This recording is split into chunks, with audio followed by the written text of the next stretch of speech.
Hello friends, welcome to Prema recipes. ಇವತ್ತು ನಾವು masala plain ಕುಷ್ಕ ಮಾಡೋದು ನೋಡ್ಕೊಳ್ಳೋಣ. ತರಕಾರಿ ಇಲ್ಲ ಅಂದರೂ ರುಚಿಯಾಗಿ ಪುಲಾವನ್ನು ಮಾಡ್ಕೋಬೋದು. ಮೊದಲನೇದಾಗಿ ಒಂದು ಬೌಲಲ್ಲಿ 1 ಗ್ಲಾಸಷ್ಟು ಸೋನಾ ಮಸೂರಿ ರೈಸನ್ನು ಹಾಕ್ಕೊಳ್ತಾ ಇದ್ದೀನಿ. 2 ಅಥವಾ 3 ಸಲ ನೀಟಾಗಿ ತೊಳೆದು ಅರ್ಧ ಗಂಟೆ ನೆನೆಸಿಟ್ಕೊಳ್ಳೋಣ. ಇದು ನೆನೀತಿರಲಿ ಅಷ್ಟರಲ್ಲಿ ಒಂದು ಮಸಾಲೆ ರುಬ್ಕೊಳ್ತೀನಿ.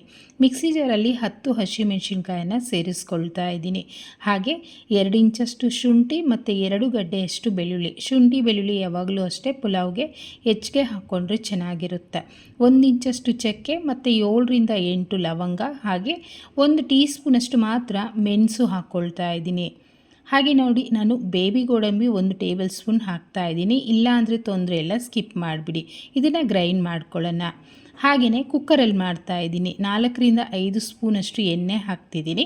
ತುಪ್ಪ ಹಾಕ್ಕೊಳ್ತೀನಿ ಅಂದರೂ ಹಾಕ್ಕೋಬೋದು. ಬಿಸಿಯಾದ ನಂತರ ಬಿರಿಯಾನಿ ಎಲೆ 2 ಹಾಕ್ತಾ ಇದ್ದೀನಿ. ಹಾಗೆಯೇ ಬಿರಿಯಾನಿ ಸ್ಪೈಸಸ್ ಅಂದರೆ ಕಸೂರಿ ಮೇಥಿ, ಸೋಂಪು, ಮರಾಠಿ ಮೊಗ್ಗು, ಚಕ್ರ, ಏಲಕ್ಕಿ ಇಷ್ಟನ್ನು ಸೇರಿಸ್ತಾ ಇದ್ದೀನಿ. ಸ್ವಲ್ಪ ಪುದೀನ ಸೊಪ್ಪು, ಒಗ್ಗರಣೆಲೆ ಪುದೀನ ಹಾಕ್ಕೊಂಡ್ರೆ ಘಮ ತುಂಬ ಚೆನ್ನಾಗಿ ಬರುತ್ತೆ. ಇದು ಫ್ರೈ ಮಾಡ್ತಾ ಇದ್ದರೆ ಚೆನ್ನಾಗಿ ಘಮ ಬರಬೇಕು. ಅಲ್ಲಿವರೆಗೂ ನೀಟಾಗಿ ಮಿಕ್ಸ್ ಮಾಡಿ ನಂತರ 2 ಈರುಳ್ಳಿ, ಅಂದರೆ ಚಿಕ್ಕದಾದರೆ 2, ದೊಡ್ಡದಾದರೆ 1 ಈರುಳ್ಳಿ ಸೇರಿಸ್ಕೊಳ್ಳಿ.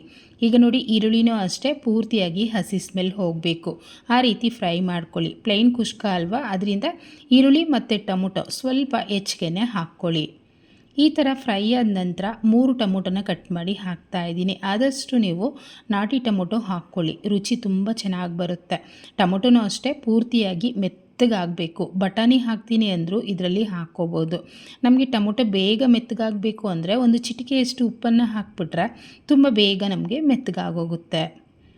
ನೋಡಿ, ಈ ಥರ ಆಗಿದೆ ಅಲ್ವಾ. ಈಗ ನಾವು ಮಸಾಲೆ ರುಬ್ಬಿಟ್ಕೊಂಡಿದ್ವಲ್ಲ, ಅದನ್ನು ಈ ಜಾಗದಲ್ಲಿ ಸೇರಿಸ್ಕೊಳ್ಳೋಣ. ಸೇರಿಸಿ ಇದು ಅಷ್ಟೇ ಎಣ್ಣೆಲಿ ಚೆನ್ನಾಗಿ 1-2-3 ನಿಮಿಷನಾದರೂ ಮಿಕ್ಸ್ ಮಾಡ್ಕೊಳ್ಳಿ. ಹಸಿ ಸ್ಮೆಲ್ ಹೋದರೆ ಪುಲಾವ್ ತುಂಬ ರುಚಿ ಬರುತ್ತೆ. ಎಣ್ಣೆ ಎಲ್ಲ ಸಪ್ರೇಟ್ ಆಗಬೇಕು, ಅಲ್ಲಿವರೆಗೂ ಚೆನ್ನಾಗಿ ಮಿಕ್ಸ್ ಮಾಡ್ತೀರಿ. ಹಾಗೆ ನೀವು ಈ ಪುಲಾವನ್ನು ಪಾತ್ರೆಯಲ್ಲಿ ಮಾಡ್ಕೊಳ್ತೀನಿ ಅಂದರೂ ಧಾರಾಳವಾಗಿ ಮಾಡ್ಕೋಬೋದು. ಈ ಥರ ಫ್ರೈ ಆಗಿದೆ. 1 ಟೇಬಲ್ ಸ್ಪೂನಷ್ಟು ಧನಿಯಾ ಪುಡಿ, ಅರ್ಧ ಟೇಬಲ್ ಸ್ಪೂನಷ್ಟು ಗರಂ ಮಸಾಲ, ಹಾಗೆ ಚಿಟಿಕೆಯಷ್ಟು ಅರಿಶಿನ ಹಾಕ್ತಿದ್ದೀನಿ. ಈ ಪುಡಿಗಳನ್ನು ಮಸಾಲೆ ಜೊತೆ ಹಾಕಿನೂ ರುಬ್ಕೋಬೋದು. ಇಲ್ಲ ನೀವು ಧನಿಯಾ ರುಬ್ಕೊಳ್ತೀನಿ ಅಂದರೂ ತೊಂದರೆ ಇಲ್ಲ, ರುಬ್ಕೋಬೋದು. ಇದು ಅಷ್ಟೇ ನೀಟಾಗಿ ಮಿಕ್ಸ್ ಮಾಡಿಕೊಂಡು ನಂತರ ನಾವು ನೀರನ್ನು ಹಾಕಬೇಕು. ಅಂದರೆ 1 ಗ್ಲಾಸ್ ರೈಸ್ಗೆ 2 ಗ್ಲಾಸಷ್ಟು ನೀರನ್ನು ಹಾಕ್ತಾಯಿದ್ದೀನಿ. ಯಾವುದೇ ಮೆಜರ್ಮೆಂಟ್ ಆಗಲಿ 1ಕ್ಕೆ 2 ಆ ಮೆಜರ್ಮೆಂಟಲ್ಲಿ ಸೇರಿಸ್ಕೊಳ್ಳಿ. ಅದೇ ನೀವು ಬಾಸುಮತಿ ರೈಸ್ ಹಾಕೋದಾದರೆ 1ಕ್ಕೆ 1.5 ಗ್ಲಾಸ್ ನೀರು ಹಾಕಿದ್ರೆ ಸಾಕು. ರುಚಿಗೆ ತಕ್ಕಷ್ಟು ಉಪ್ಪನ್ನು ಹಾಕಿ ನೀಟಾಗಿ ಮಿಕ್ಸ್ ಮಾಡಿ ಒಂದು ಕುದಿ ಬರೋವರೆಗೂ ಕುದಿಸ್ಕೊಳ್ಳೋಣ. ನೋಡಿ, ಈ ಥರ ಕುದಿ ಬರ್ತಿದೆ. ಈಗ ನಾವು ನೆನೆಸಿಟ್ಟಿರೋ ಅಂಥ ರೈಸನ್ನು ಸೇರಿಸ್ಕೊಳ್ತಾ ಇದ್ದೀನಿ. ಸೇರಿಸ್ಬಿಟ್ಟು ನೀಟಾಗಿ ಮಿಕ್ಸ್ ಮಾಡಿ ನಾನು ಒಂದು ಪ್ಲೇಟನ್ನು ಮುಚ್ಚಿಟ್ಟು ಬೇಯಿಸ್ಕೊಳ್ತೀನಿ. ನಿಮಗೆ ಟೈಮ್ ಇಲ್ಲ ಅಂದರೆ ಕುಕ್ಕರ್ ಲಿಡ್ ಕ್ಲೋಸ್ ಮಾಡಿ 2 ವಿಸಿಲ್ ಕೂಗಿಸ್ಕೊಳ್ಳಿ, ಅದು ಸಹ ತುಂಬಾ ಚೆನ್ನಾಗಿರುತ್ತೆ. ಒಂದು 3 ನಿಮಿಷ ಬಿಟ್ಟು ನಂತರ ಸೆಂಟ್ರಲ್ ನಾನು ಓಪನ್ ಮಾಡಿ ಮತ್ತೊಂದು ಸಲ ಮಿಕ್ಸ್ ಮಾಡ್ತೀನಿ. ಇಲ್ಲ ಅಂದರೆ ತಲ ಹಿಡಿಯೋ ಚಾನ್ಸಸ್ ಇರುತ್ತೆ. ಅದರಿಂದ ಸೆಂಟ್ರಲ್ ಆಗಾಗ ಮಿಕ್ಸ್ ಮಾಡ್ಕೊಳ್ತಾ ಇರಿ. ನೋಡಿ, ಈ ಥರ ಬೆಂದಿದೆ ಅಲ್ವಾ, ಅರ್ಧ ಭಾಗ. ಈಗ ನಾನು ಸ್ವಲ್ಪ ಕೊತ್ತಂಬರಿ ಸೊಪ್ಪನ್ನು ಹಾಕ್ಕೊಳ್ತಾ ಇದ್ದೀನಿ. ಲಾಸ್ಟಲ್ಲಿ ಹಾಕ್ಕೊಂಡ್ರೆ ಘಮನೂ ಚೆನ್ನಾಗಿರುತ್ತೆ. ತುಪ್ಪನೂ ಅಷ್ಟೇ ಲಾಸ್ಟಲ್ಲಿ ಸೇರಿಸ್ಕೊಳ್ಳಿ. ನಾನು 2 ಟೀ ಸ್ಪೂನಷ್ಟು ತುಪ್ಪನ ಹಾಕ್ಕೊಳ್ತಾ ಇದ್ದೀನಿ. ಆ ಘಮ ಹಾಗೆ ಉಳ್ಕೊಳ್ಳುತ್ತೆ ನಮಗೆ ರೈಸಿನ ಜೊತೆ. ಹಾಕ್ಬಿಟ್ಟು ಲಿಡ್ ಕ್ಲೋಸ್ ಮಾಡಿ ಮತ್ತೆ ಒಂದು 3 ಅಥವಾ 4 ನಿಮಿಷ ಬೇಯಿಸ್ಕೊಳ್ಳೋಣ. ಕುಕ್ಕರಲ್ಲಾದರೆ ನೀವು ಒಟ್ಟೊಟ್ಟಿಗೆ ಹಾಕಿ ನೀವು ಮಾಡ್ಕೋಬೋದು.